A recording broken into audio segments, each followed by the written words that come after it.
मांगते पूरी चर्च बोले आमीन। हालेलुया। तारीफ करो जोर से। खुदाबंद की प्रेजेंस में आपका स्वागत है एक बार फिर से। भजन संहिता 71 उसकी 1 आयत से लेके उसकी 24 आयत तक मैं पढ़ूंगा। आप उसे सुनेंगे और अपनी स्क्रीन पे देखेंगे। जिनके पास पवित्र बाइबल है वो उसे खोलेंगे। एक बार याद रखो फिर से, जो मैंने आपको पिछले संडे बताया कि जब आप परमेश्वर से कुछ मांगते हैं, वो हीलिंग हो, वो डिलीवरेंस हो, वो आपका फाइनेंशियल बरकत हो, वो कर्जे से आजादी हो, वो मेंटल डिप्रेशन से आजादी हो, वो आपके क्लेशों से मुक्ति हो, तो हमने एक पिक्चर बनाई होती है अपने मन में कि अगर हम हीलिंग की डिमांड परमेश्वर से कर रहे हैं तो हमें लगता है कि किसी दिन ऐसा होगा या मेरी दवाई काम करना शुरू कर देगी या ले हैंड हो जाएगा या किसी दिन मैं ऐसे प्रार्थना करूंगा, क्योंकि हमने ऐसा देखा होता है और ये सच्चाई होती है। हमने देखा होता है ले हैंड होते हुए, हीलिंग होते हुए। हमने देखा होता है प्रोफेटिक वर्ड रिसीव करने के बाद हीलिंग होते हुए। हमने देखा होता है कि डिवाइन हेल्पर प्रार्थना के बाद मिलते हुए। जैसे ऑयल के साथ अब प्रार्थना जब शुरू हुई है तो लोग टेस्टिमनीज दे रहे हैं, सिर्फ यहां आने के नहीं। अगर मैं अभी भी हाथ खड़ा करवाऊंगा आप लोगों में से तो बहुत से लोग टेस्टिमनी बन चुके जो वहां बैठे हैं। उन्हें लगता है शायद ये टेस्टिमनी देने वाली नहीं है कि मुझे डिप्रेशन था, मैं आजाद हो गया, मुझे शांति मिल रही है, मैं दुष्ट आत्मा से आजादी ले रहा हूं, मुझे लोग फेवर दे रहे हैं। लेकिन बाइबल कहती है कि छोटा सा मुट्ठी भर बादल जो है वो बड़े बादलों में बदल सकता है जब आप प्रार्थना करते हैं, जब परमेश्वर का हाथ आप पर होता है। लेकिन सुनो मेरी बात ध्यान से, हमने अपने एक मन में पिक्चर बनाई होती, लेकिन हमें एग्जैक्टली मालूम नहीं होता कि परमेश्वर किस रीति से हमारी जिंदगियों में काम करेगा। जिस तरह से नमान कोढ़ी जब था, बाइबल कहती है कि वो बड़ा प्रतिष्ठित व्यक्ति था और अपने राजा के जीतने के पीछे उसका एक बड़ा हाथ था। पर बाइबल कहती परंतु वो कोढ़ी था, यानी उसकी सारी जितनी भी उसकी पॉजिटिव पॉइंट्स थे, उसकी लाइफ में जितना अच्छा था, वो जितना सामर्थी था, जितना हेल्पफुल था और जितना गिफ्टेड था, एक कोढ़ीपन के कारण उसके पास पर लग गया। पर ये कोढ़ी था। जैसे आज हम बोल सकते हैं कि ये बंदा बड़ा इंटेलिजेंट है, इसने ग्रेजुएशन की है, पोस्ट ग्रेजुएशन की है, इसने पीएचडी की है, ये बहुत इंटेलिजेंट है, ये सब कुछ जानता है, सब कुछ समझता है, बड़े लोगों के साथ इसके लिंक हैं, पर इसको कैंसर हो गया। वो पर उसकी सारी खूबियों को खत्म कर देता है। नामान भी ऐसा एक व्यक्ति था कि उसकी सारी खूबियां उस कोढ़ ने खत्म कर दी थी। और बाइबल कहती जब वो अलीशा के पास आया और अलीशा ने अंदर से बाहर आना भी मुनासिब नहीं समझा कि फलाने देश का एक तरह का थर्ड या फोर्थ पावरफुल इंसान आया, और अलीशा ने अंदर से कहा कि जाओ उसको बोल कि 7 डुबकियां मारो, तुम्हारा कोढ़ खत्म हो जाएगा। पर वो अपने मन में क्या पिक्चर बना के आया था कि मुझ पे ले हैंड होगा, खुदा का दास मुझ पे आके हाथ रख के प्रार्थना करेगा और मेरा कोढ़ खत्म हो जाएगा। और इस बात का उसने गुस्सा किया और वो गुस्से में चला गया कि वो अंदर से बाहर क्यों नहीं आया, मैं इतनी दूर से आया हूं। कई बार परमेश्वर वैसे काम नहीं करता जैसा हम पिक्चर बना के सोचते हैं कि परमेश्वर मैं हीलिंग मांग रहा हूं, शायद ऐसा होगा। वो काम जरूर करता है, लेकिन किस तरह से करता है मैं आज आपको बताता हूं। बाइबल कहती है उसके काम करने के तरीके और हमारे काम करने के तरीके और सोचने में जमीन और आसमान का फर्क है।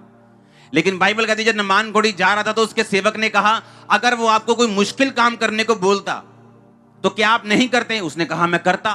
तो उसने कहा उसने अब कौन सा ऐसा मुश्किल काम आपको कह दिया? उसने यही तो कहा कि जाके यर्दन में 7 डुबकियां मार लो तो ये यर्दन बह रही है। कहता है इसका पानी मेरी नदियों से भी कम साफ है, मेरी नदियां ज्यादा साफ, मैं वहां मार लूंगा। उसने कहा नहीं, परमेश्वर के दास ने यही कहा तो यही मारो, क्या मुश्किल है, 7 डुबकियां मार के देख लेते हैं। और बाइबल कहती है जब उसने 7वीं डुबकी मारी उसका शरीर बच्चे के जैसा कोमल हो चुका था। और वापिस आया तो अलीशा ने उसे मिला और उससे गिफ्ट लेने को मना कर दिया। हालेलुया।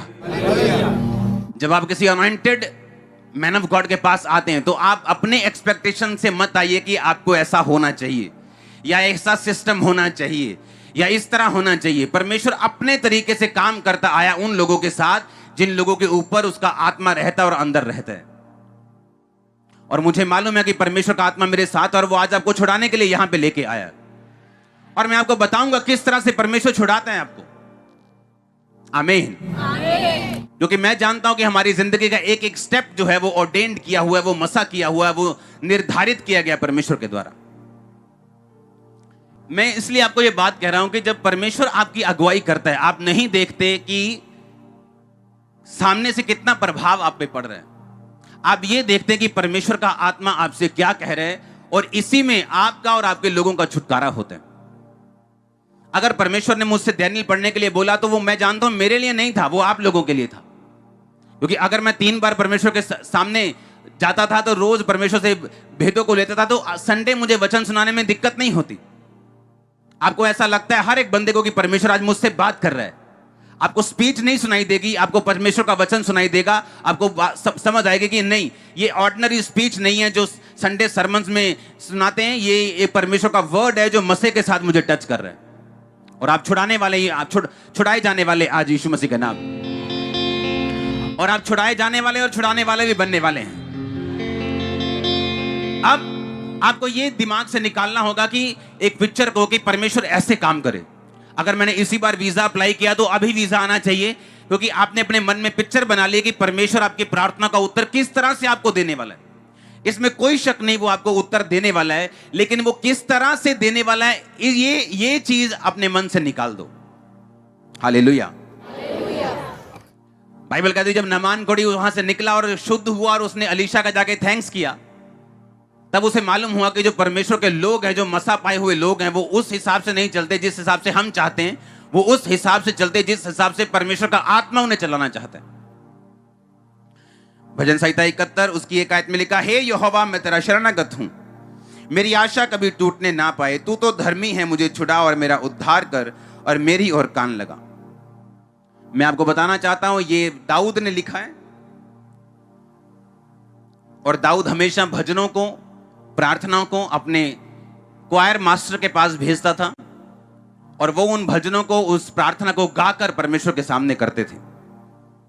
उसने लिखा, तू तो धर्मी है, तू मुझे छुड़ा, मेरा उद्धार कर, मेरी ओर कान लगा और मेरा उद्धार कर। तू मेरे लिए सनातन काल की चट्टान का धाम बन, जिसमें मैं नित्य जा सकूं। तूने मेरे उद्धार की आज्ञा दी है, तू मेरी चट्टान और मेरा गढ़ ठहरा है। मैं 6 आयत को पढ़ूंगा। मैं गर्भ से निकलते ही तेरे द्वारा संभाला गया, मुझे मां की कोख से तूने निकाला, इसलिए मैं नित्य तेरी स्तुति करता रहूंगा। मैं बहुतों के लिए चमत्कार बना हूं, क्योंकि तू मेरा दृढ़ शरण स्थान है। मेरे मुंह से तेरा गुणानुवाद और दिन भर तेरी शोभा का वर्णन बहुत हुआ करे। बुढ़ापे के समय मेरा त्याग ना कर, जब मेरा बल घटे तो मुझको ना छोड़। क्योंकि मेरे शत्रु मेरे विषय बातें करते हैं, जो मेरे प्राण की ताक में हैं, वो आपस में सम्मति सलाह कर कर कहते हैं कि परमेश्वर ने उसको छोड़ दिया, उसका पीछा करके उसे पकड़ लो, उसका कोई छुड़ाने वाला नहीं। हे परमेश्वर मुझसे दूर ना हो, हे मेरे परमेश्वर मेरी सहायता के लिए फुर्ती कर। जो मेरे प्राण के विरोधी हैं उनकी आशा टूटे, उनका अंत हो। जो मेरी हानि के अभिलाषी हैं वो नाम धराई और अनादर में गड़ जाएं।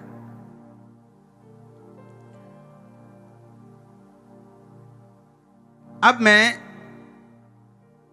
21 आयत को पढ़ूंगा। दाऊद कहता है, तू मेरे सम्मान को बढ़ाएगा और फिर कर मुझे शांति देगा। हे मेरे परमेश्वर, मैं तेरी सच्चाई का धन्यवाद सारंगी बजाकर गाऊंगा। हे इज़राइल के पवित्र, मैं वीणा बजाकर तेरा भजन गाऊंगा। जब मैं तेरा भजन गाऊंगा तब अपने मुंह से और अपने प्राण से भी जो तूने बचा लिया है जय जयकार करूंगा। मैं तेरे धर्म की चर्चा दिन भर करता रहूंगा, क्योंकि जो मेरी हानि के अभिलाषी हैं उनकी आशा टूट गई और मुंह काले हो गए हैं। यही वचन कहते हैं 9 आयत में कि वो बूढ़ा हो चुका था। उसने कहा, बुढ़ापे के समय मेरा त्याग ना कर। और अगर आप बाइबल को ध्यान से पढ़े, जब दाऊद बूढ़ा हो चुका था तो आपको ऐसी कोई वर्ष नहीं मिलेगी जहां पर दाऊद की जिंदगी में यह साबित होता है कि उसके शत्रु उस पर जयवंत हो रहे हैं। एक भी वर्ष बाइबल में आपको ऐसी नहीं मिलेगी। अगर दाऊद भजन संहिता ना लिखे तो मैं ये समझता हूं हम कभी भी परमेश्वर के फुल प्लान को उसकी जिंदगी में कभी समझ नहीं पाते। हम उसे मिसअंडरस्टूड कर देते, जिस तरह आज लोग परमेश्वर के वचन को तोड़ मरोड़ कर उसे अपने तरीके से निकाल लेते हैं, अपनी इच्छाओं को पूरा करने के लिए।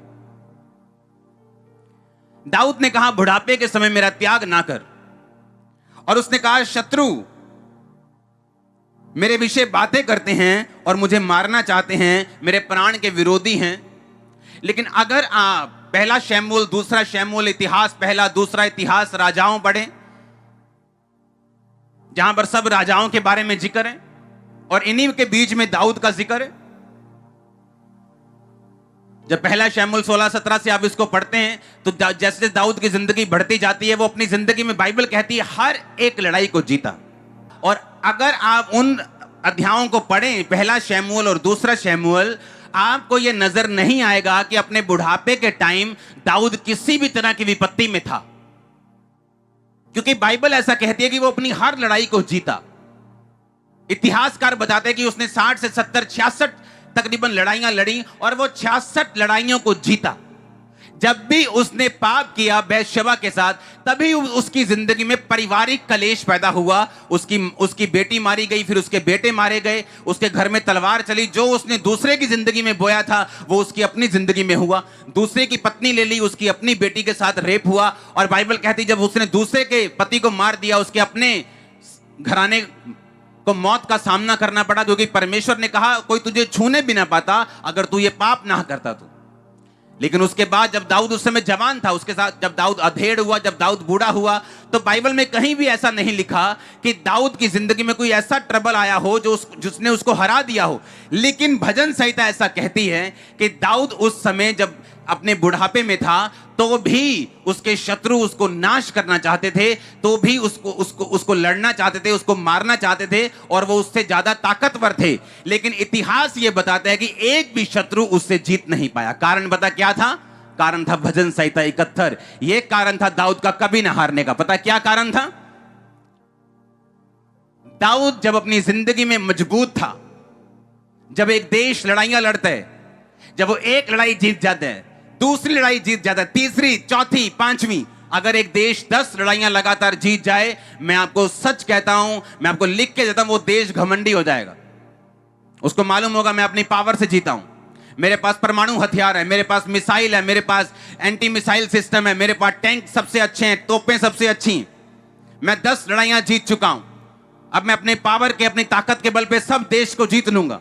पर दाऊद को एक बात मालूम थी जो आज का विश्वासी भूल चुके, कि उसके पास शारीरिक ताकत थी, उसके पास एक इतिहास था जीतने का, उसके पास एक रेपुटेशन थी कभी ना हारने की।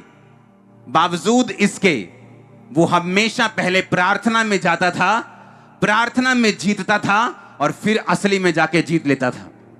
ये उसका सीक्रेट था। तारीफ करो जोर से। अगर आप बाइबल को ध्यान से पढ़ें तो आपको नजर आएगा कि दाऊद जब भी लड़ाई लड़ा वो घुटनों पे लड़ा है। वो शरीर में नहीं लड़ा, वो तोपों से नहीं लड़ा, वो तलवारों से नहीं लड़ा, वो घुटनों पे लड़ा है। घुटनों पे आके उसने परमेश्वर के सामने बच्चे के समान अपने दिल को उंडेला है। उसने परमेश्वर को बोला, परमेश्वर मैं कमजोर हूं। उसने परमेश्वर को बोला, परमेश्वर मैं ताकतवर नहीं हूं, तू ताकतवर है, तू महान है, तूने मुझे खड़ा किया, अब तू मेरी लड़ाई को लड़ेगा। क्योंकि ऐसा नहीं हो सकता, आप कितने भी महान देश क्यों ना हो, कि आप 66 लड़ाइयां लड़ें और 66 जीत जाएं, और आपकी इकोनॉमी नीचे ना आए, आपके लोग नीचे ना आए, और फिर भी आप नंबर 1 बने रहें। ऐसा पॉसिबल नहीं जब तक परमेश्वर आपके साथ ना हो। यह दाऊद की जिंदगी का सबसे बड़ा भेद था। उसकी लड़ाइयों की जीत का कारण उसकी आर्मी नहीं थी, उसकी लड़ाइयों की जीत का कारण उसकी स्ट्रेटजी नहीं थी। एक बार दाऊद ने अपने सेनापति को बोला, जा और योद्धाओं को गिन कि मेरे पास कितने योद्धा हैं। उसने कहा, तो क्यों ऐसा पाप करता है, क्यों योद्धाओं को गिनता है? लेकिन बाइबल कहती है शैतान ने दाऊद को उभारा था कि जाके योद्धा गिन। और जैसे ही उसने योद्धा गिने, योद्धा गिनने का मतलब है कि मेरे दिमाग में आ गया, अच्छा मेरे पास 15 लाख तलवार चलाने वाले योद्धा हैं, इसका मतलब मैं परमेश्वर के ताकत पे अब भरोसा नहीं कर रहा हूं। मेरा ध्यान डाइवर्ट हो चुका है कि मेरे पास 15 लाख तलवार चलाने वाले बंदे हैं, मेरे पास दुनिया की दूसरी पहली सबसे बड़ी आर्मी है।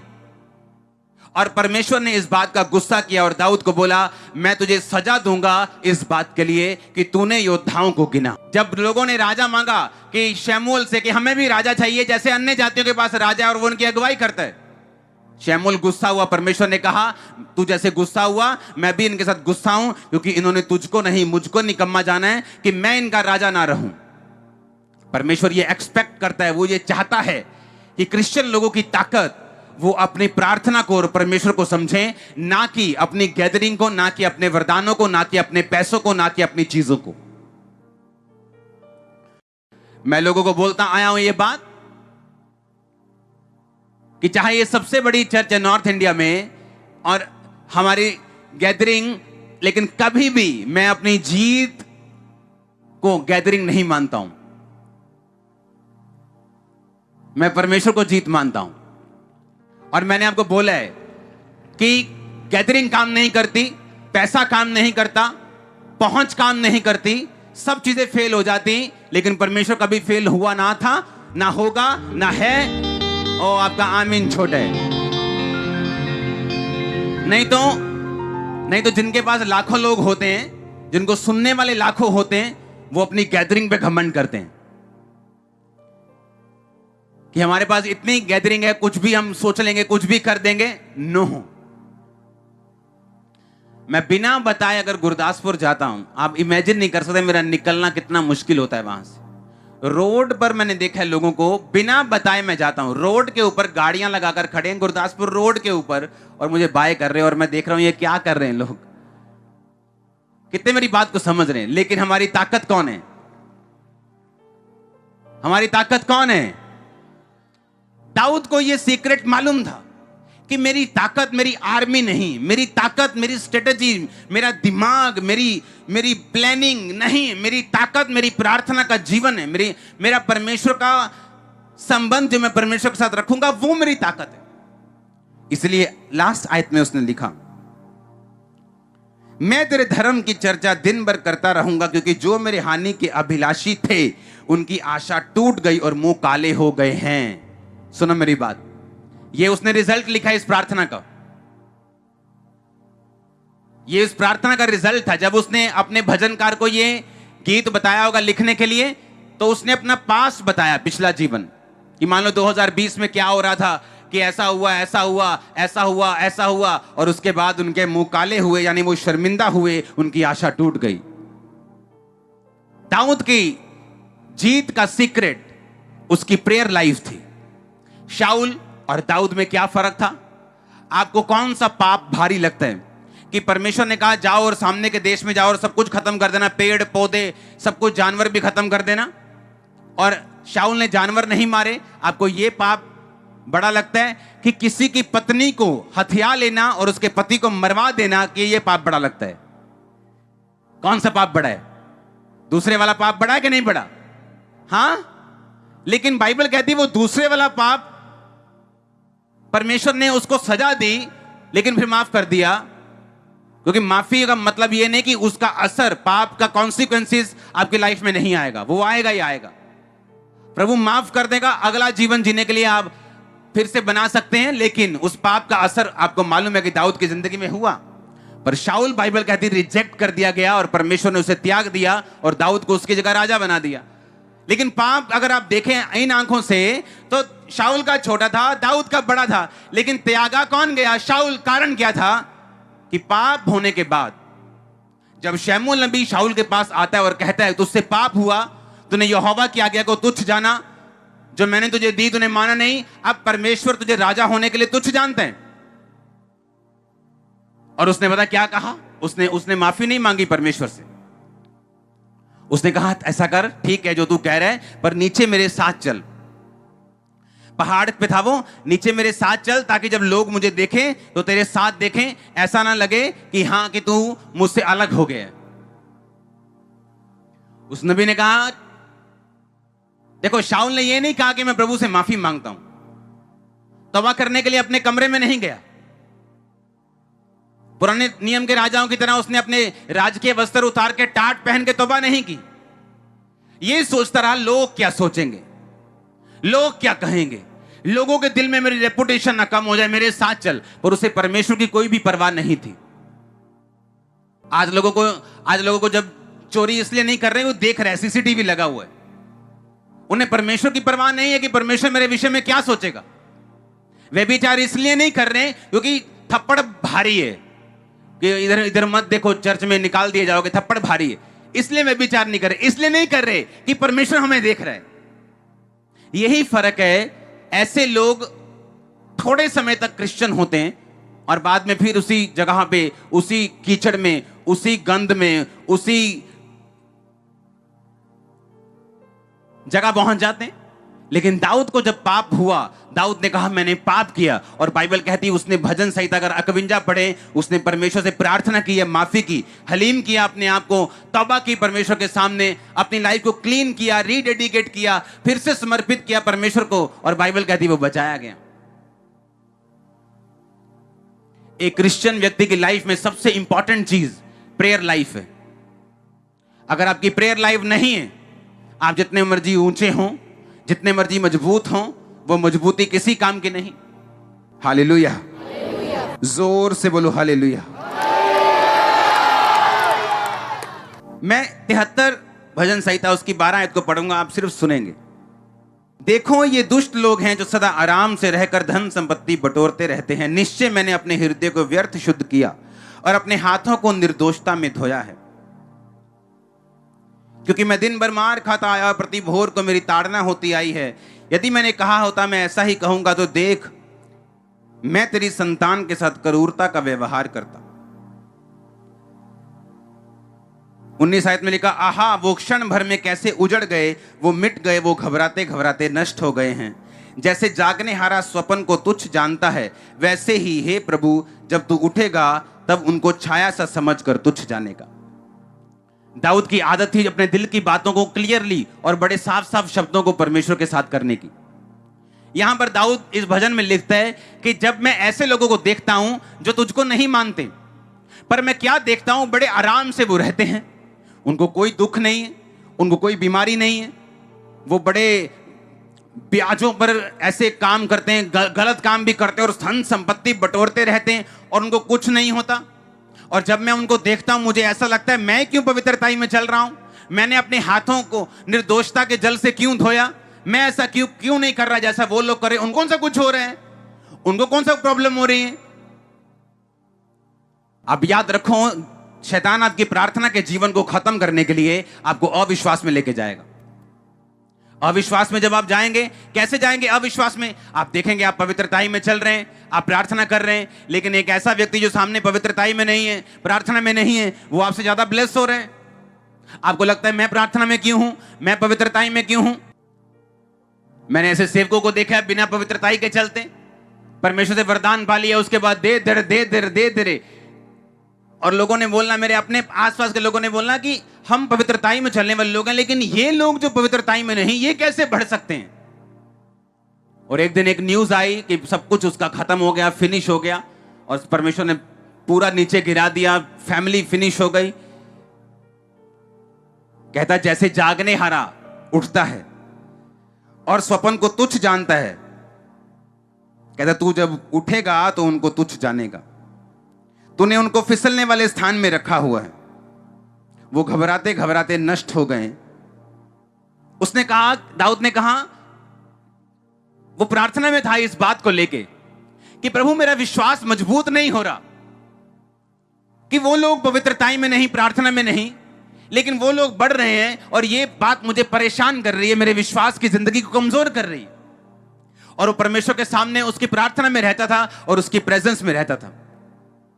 क्योंकि जब डाउट आए उसकी प्रेजेंस में जाओ, शक आए उसकी हुजूरी में जाओ, प्रार्थना में जाओ।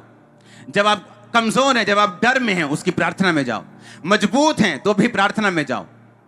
और बाइबल कहती दाऊद जब प्रार्थना में गया, उसको हौसला मिलता था कि नहीं, मैं अपनी पवित्रताई को कंटिन्यू रखूंगा, मैं वैसा नहीं चलूंगा जैसे दूसरे लोग चलते हैं। और बाइबल कहती दाऊद कहता जब कुछ साल बीत गए, मैंने क्या देखा कि वो एकदम से मिट गए, वो घबराते घबराते नष्ट हो गए, एकदम से उन गायब हो गए। फिर दाऊद को मालूम हुआ नहीं, जो मैं कर रहा हूं वो सही है, जो परमेश्वर का वचन कहता है वो सही है, और वो सदा के लिए दृढ़ और सिद्ध किया हुआ। आप मेरी बात को समझ रहे कि नहीं। वो आपका दोस्त हो सकता है, वो मेरी बहनें जो आई हैं उनकी सहेलियां हो सकती, जो उस तरह का जीवन ना जीती हूं, पर आपसे ज्यादा सुखी लग रही हूं आज, कल नहीं। दाऊद कहता जैसे स्वप्न को हम तुच्छ समझते हैं, परमेश्वर उनको तुच्छ समझेगा कि वो भी एक स्वप्न ही था, कि वो कुछ देर के लिए बढ़ा और खत्म हो गया। कहता जब तक 17 आयत में लिखा, जब तक मैंने ईश्वर के पवित्र स्थान में जाकर उन लोगों के रिजल्ट के बारे में ना सोचा कि तूने उन्हें फिसलने वाले स्थान में रखा है। कहता मैं ईश्वर के पवित्र स्थान में, यानी उसकी प्रेजेंस में, मैं उसकी प्रार्थना में, उसकी हजूरी में गया, और फिर मैंने परिणाम को सोचा। जब शैतान आपके मन में शक डाल रहे, जब शैतान आपसे लड़ रहे, जब शैतान आपसे फाइट कर रहे, बाइबल कहती है जब उसने हवा के साथ फाइट की तो वचन के साथ फाइट की। उसने कहा नहीं तू इस फल को खाएगी, उसने कहा मैं नहीं खाऊंगी, उसने कहा तू खाएगी, अगर तू खाएगी तो परमेश्वर के जैसी हो जाएगी, खुदा नहीं चाहता तो उसके जैसी हो जाए, जबकि परमेश्वर ने उसको पहले ही अपने जैसा बनाया था।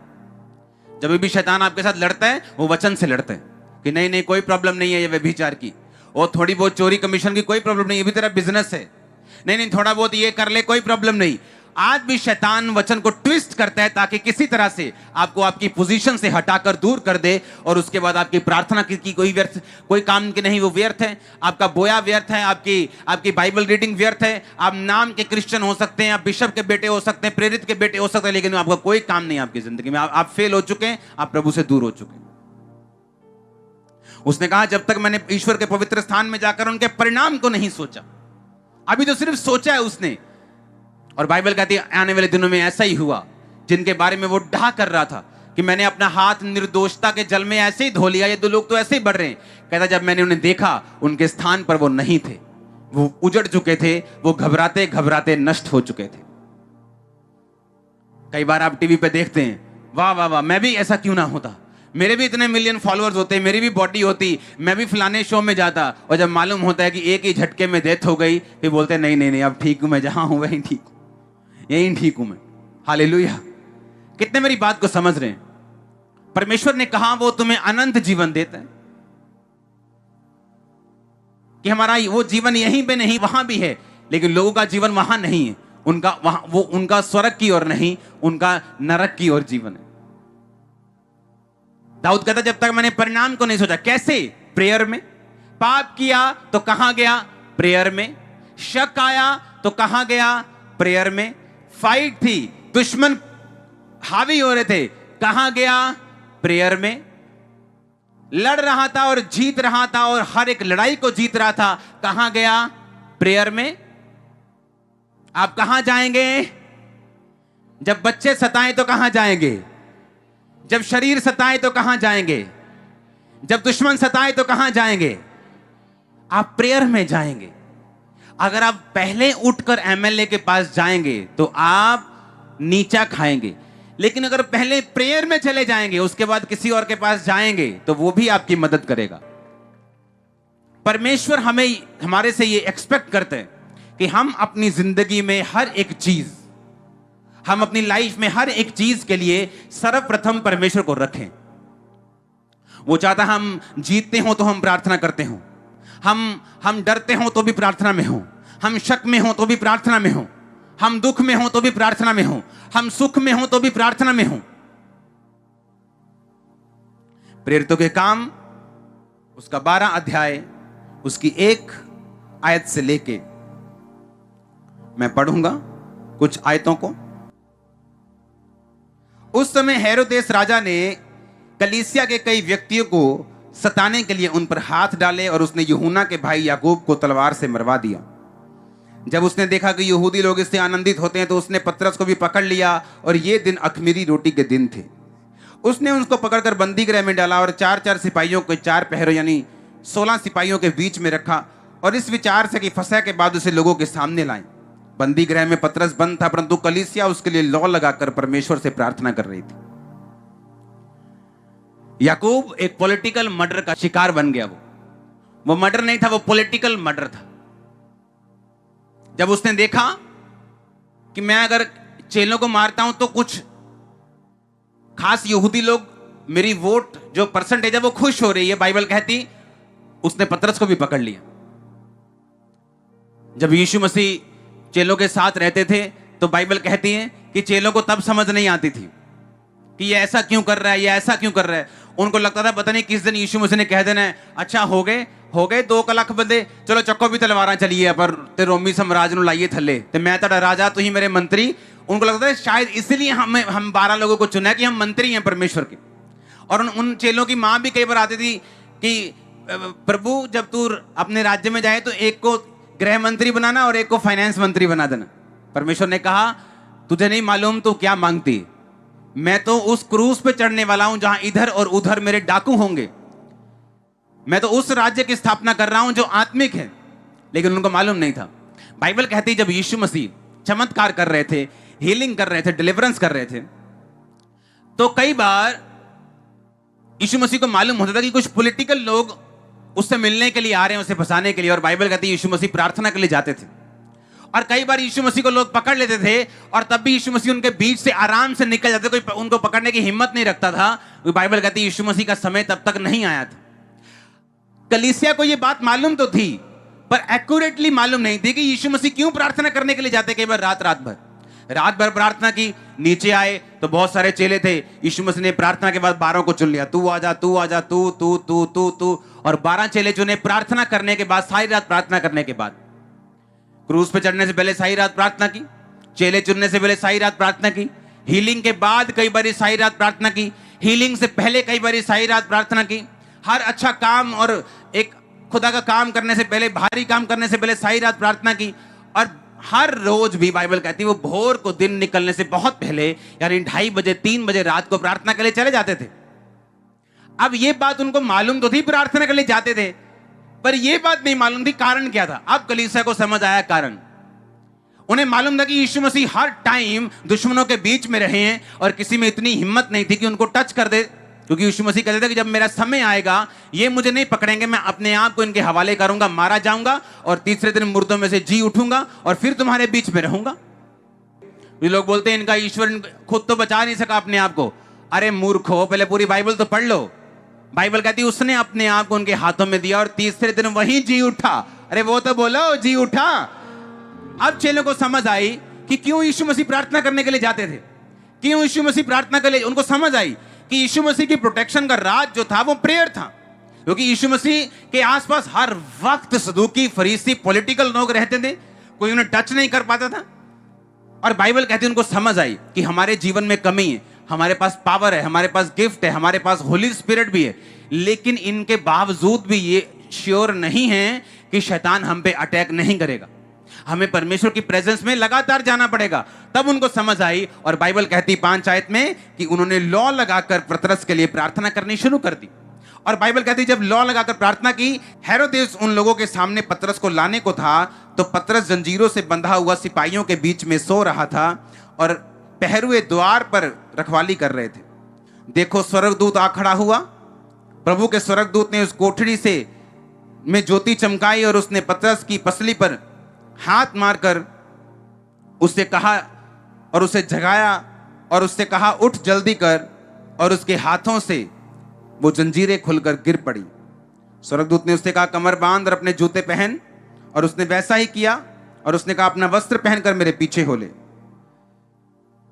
अब 11 आयत, तब पतरस ने सचेत होकर कहा अब मैंने जान लिया कि प्रभु ने अपना स्वर्गदूत भेजकर मुझे हेरोदेस के हाथ से छुड़ा लिया, और यहूदियों की सारी आशा तोड़ दी है। यीशु मसीह के नाम में शैतान की आशाएं आपसे टूट जाएं। उसकी आशा आपके बिजनेस से टूटे, आपकी सेहत से टूटे, आपके फाइनेंस से टूटे, आपके सेहत से टूटे, यीशु मसीह के नाम में परिवार से टूटे, मैरिड लाइफ से टूटे। आमीन हो जाए, मैंने कहा आमीन हो जाए। आशीष आपकी। Hallelujah, hallelujah. जब कलीसिया लॉ लगाकर प्रार्थना कर रही थी, तो बाइबल कहती परमेश्वर ने अपने दूत को भेजा और उसे छुड़ाया। अब मैं आपसे क्वेश्चन करना चाहता हूं कि परमेश्वर ने पतरस को क्यों छुड़ाया और याकूब को क्यों नहीं छुड़वाया, जो तलवार से मार दिया गया। कलीसिया को गलती समझ आएगी, अगर परमेश्वर हमारे साथ है, उसका आत्मा हमारे साथ है, गैर भाषा हमारे साथ है, वरदान हमारे साथ है, लेकिन फिर भी हमें रोज परमेश्वर के सामने प्रार्थना करनी। और बाइबल कहती है जब उनको ये बात समझ आई कि प्रार्थना हमारा सुरक्षा कवच है, बाइबल कहती है जो प्रार्थना करने वाले लोग हैं, गिद्ध की दृष्टि उन पर नहीं पड़ती, शैतान की दृष्टि उन पर नहीं पड़ती, वो प्रोटेक्टेड रहते हैं, वो एक लेयर उनके आसपास बनी रहती है, एक सुरक्षा कवच बना रहता है जिसे शैतान भेद नहीं पाता, जो लोग प्रार्थना करने वाले लोग हैं।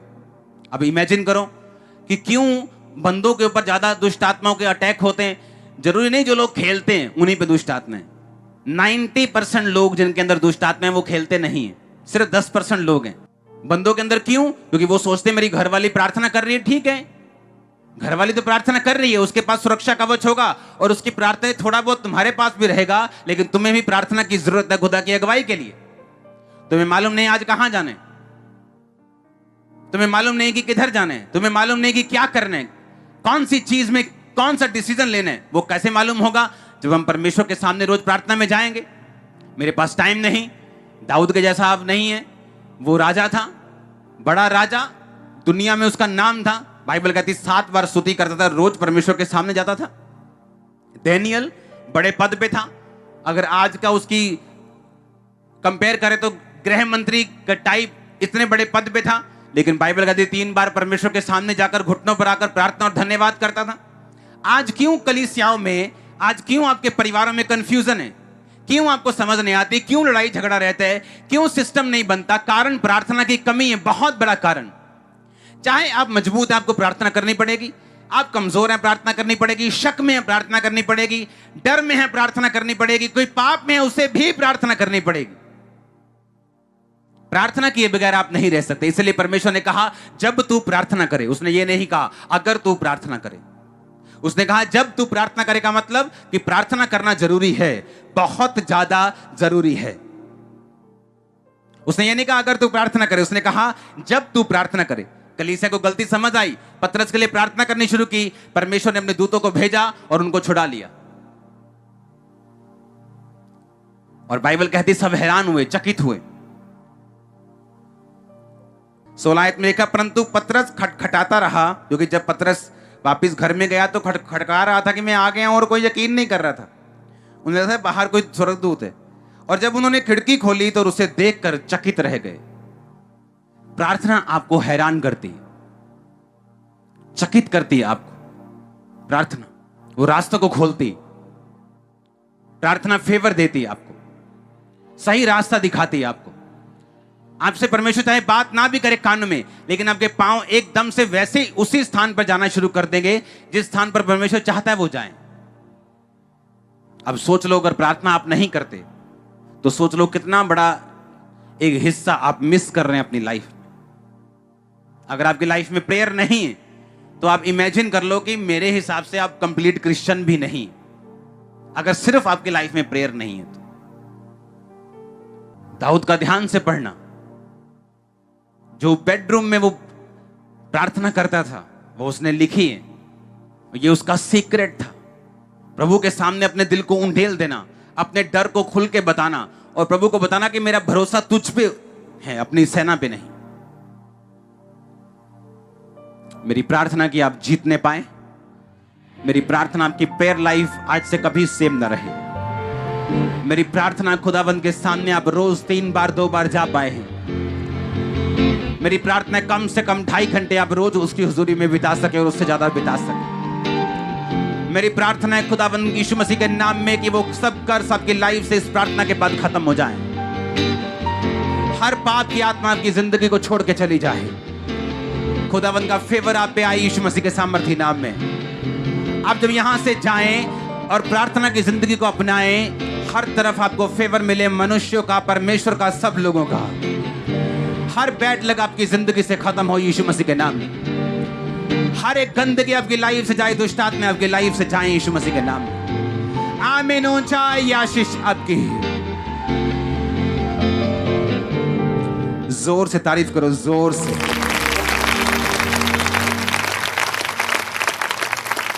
मैंने आपको बताया जैसा आप सोचते हैं कई बार परमेश्वर उस तरह से काम नहीं करता। वो अपने वचन को भेजते हैं। अगर आपने आज का वचन सुना और प्रेयर लाइफ अपनाई, जो आप मांग रहे हो आपके पास झोली में आने वाला है।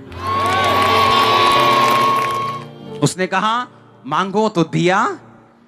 अगर एक मित्र एक दूसरे मित्र के दरवाजे पे खटखा के बोलता है कि मेरा कोई रिश्तेदार साथी आया, मुझे 3 रोटियां चाहिए, और वो कहता नहीं अब नहीं दे सकता, मेरे बच्चे मेरे पास बेड पे हैं, तो यीशु मसीह का वचन कहता है कि शर्म छोड़कर उसने बार बार मांगा और खटखटाना नहीं छोड़ा, अंदर के दोस्त को उठना पड़ा।